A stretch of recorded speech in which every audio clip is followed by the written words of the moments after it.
Assalamualaikum warahmatullahi wabarakatuh. Bismillahirrahmanirrahim. Alhamdulillahi rabbil alamin.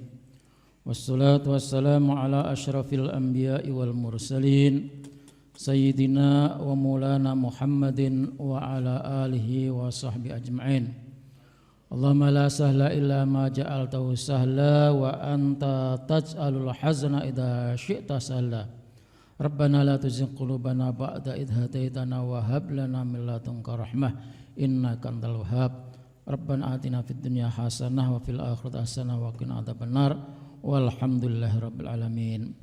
Jamaah salat zuhur Masjid Jami' Al-Ihsan yang dimuliakan Allah. Alhamdulillah, puja-puji dan syukur kita selalu sampaikan kepada Allah dengan iringan salawat dan salam untuk Rasulullah Sallallahu Alaihi Wasallam. Insya Allah dengan banyak bersyukur nikmat akan bertambah. Insya Allah dengan banyak bersolawat urusan menjadi mudah. Amin Allahumma amin. Jamaah sekalian yang dirahmati Allah, masih saya lanjutkan pengantar kitab Ushulul Fiqh. Untuk mengetahui syariat Islam dan hukum-hukum Islam, seorang ulama dituntut untuk punya disiplin keilmuan. Yang pertama adalah ilmu fikih dan yang kedua adalah usulul fikih. Ilmu fikih itu ilmu apa? Al-ilmu bil ahkamis syar'iyyah al-amaliyah al-muktasabah min adillatiyat tafsiliyah.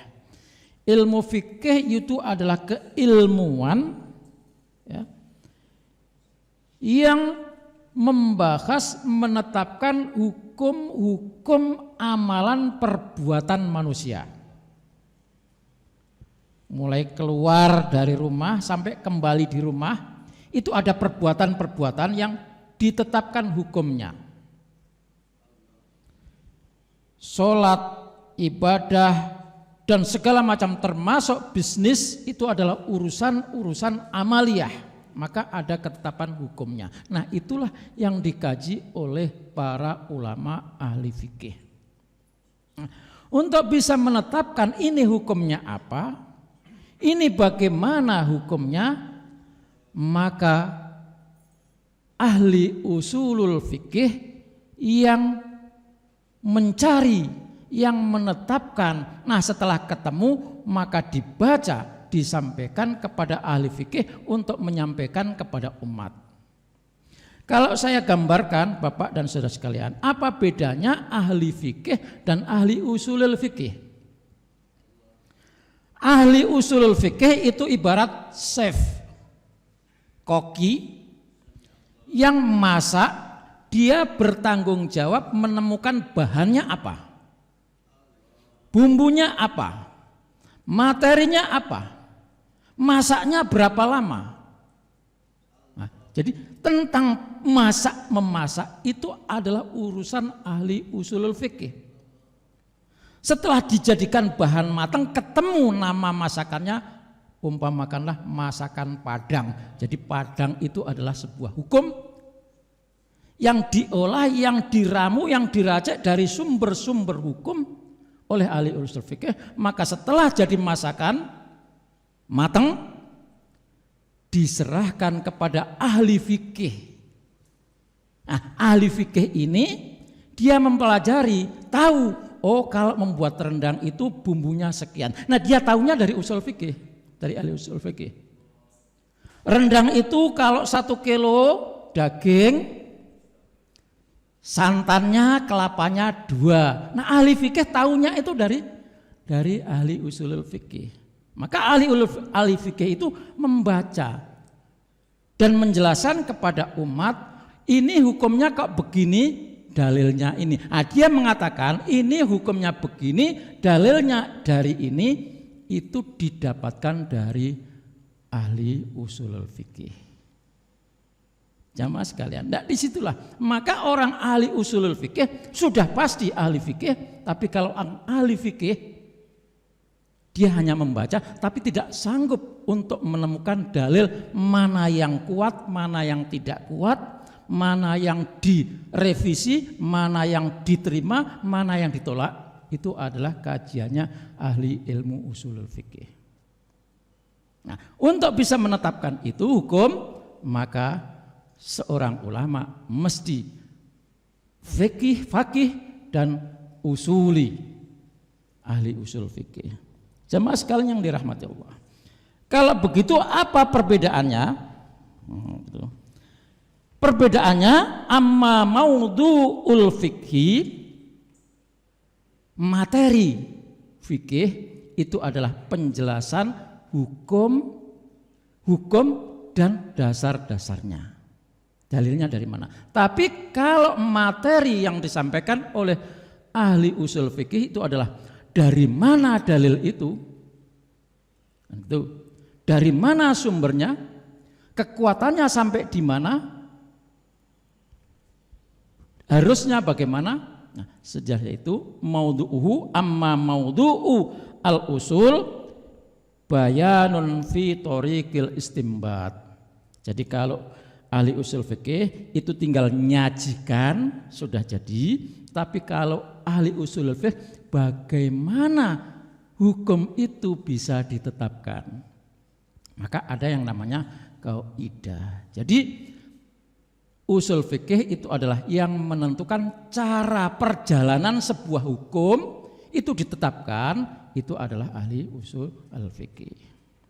Jamaah sekalian, kalau begitu apa itu usul fikih? Kalau kemarin saya berbicara tentang bahasa, secara istilah usulul fikih al ilmu bil qawaidil lati tarsumul manahij listimbatil ahkam al amaliyah al muktasabah min adillatiyat tafsilah. Kalau begitu ilmu usul adalah kaidah. Nah, jadi bedanya. Jadi dia mengkaji tentang kaidah, menetapkan tentang kaidah supaya bisa menemukan sebuah hukum. Singkatnya, ilmu usul fikih adalah berbicara tentang kaidah yang menjadi sistem untuk bisa menetapkan sebuah hukum. Nah, itulah kajiannya ilmu usulul fikih. Jamaah sekalian, itu pengantarnya. Nah, sekarang saya mulai berbicara tentang hukum. Qala al-musannifu rahimahullahu ta'ala. Ini kita mulai tentang hukum. Al-babul awal al-hukmus syar'i.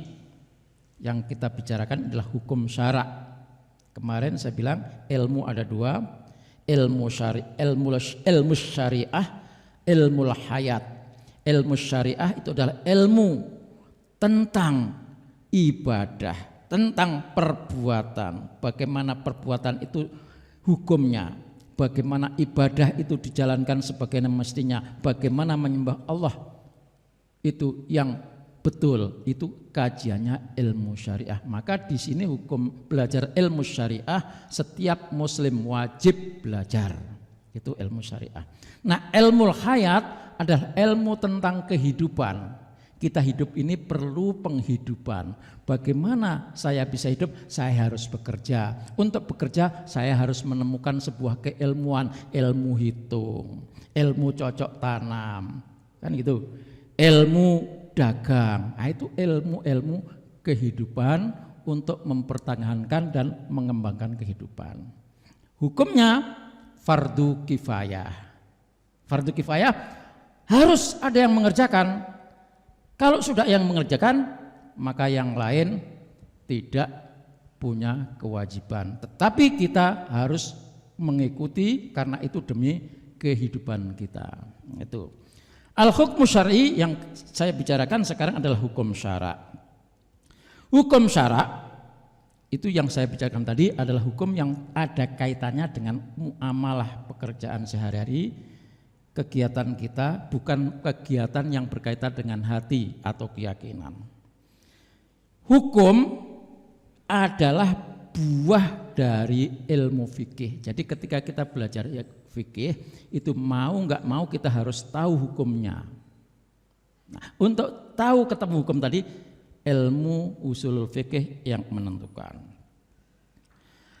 Walaqad arrafa Ibnul Hajib, hukum itu apa sih? Hukum itu apa sih? Al-hukmu khitabus syari'i al-muta'alliki bi af'alil mukallafin bil ittida' awit takhyir awil wad'i.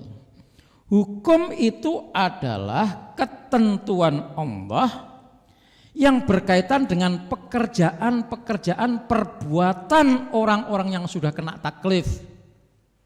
Orang yang sudah kena taklif itu orang Islam, udah balik, berakal, tidak gila. Jadi hukum itu hanya diterapkan kepada orang yang balik, anak kecil enggak kena.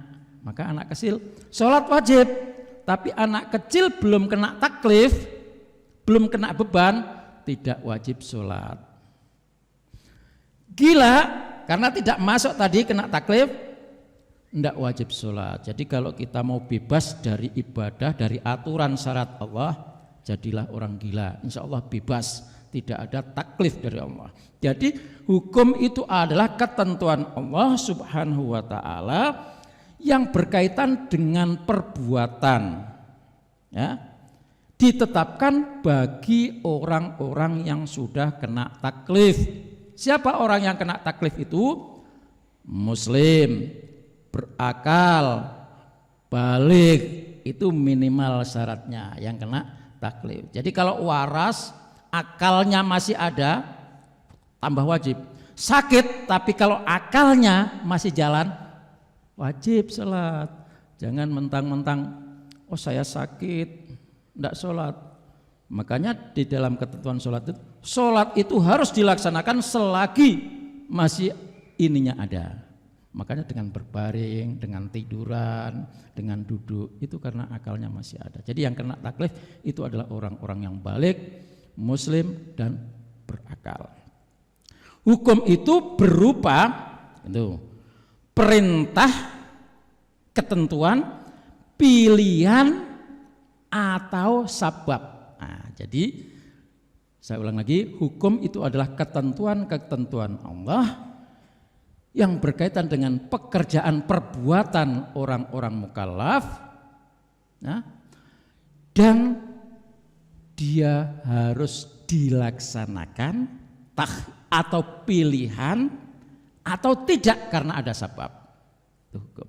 Maka nanti ada hukum, ada dua, ada hukum taklifi dan ada hukum wad'i. Kalau hukum taklifi itu yang kita kenal wajib, sunnah, haram, makruh, mubah, itu hukum taklifi.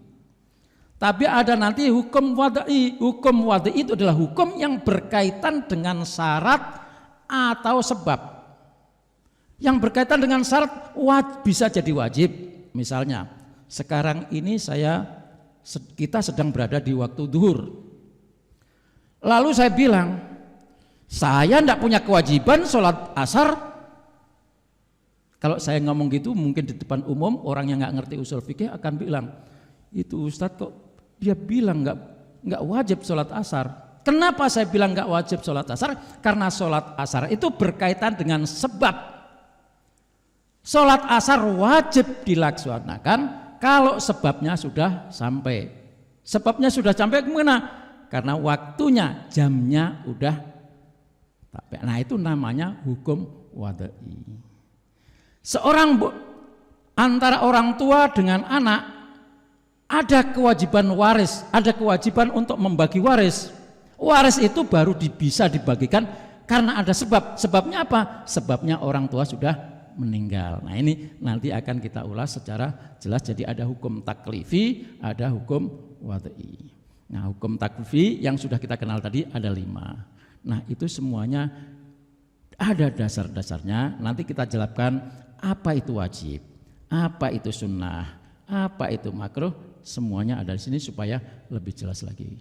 Demikian kurang lebihnya mohon maaf. Wallahul muwaffiq ila aqwamit thoriq. Wassalamualaikum warahmatullahi wabarakatuh.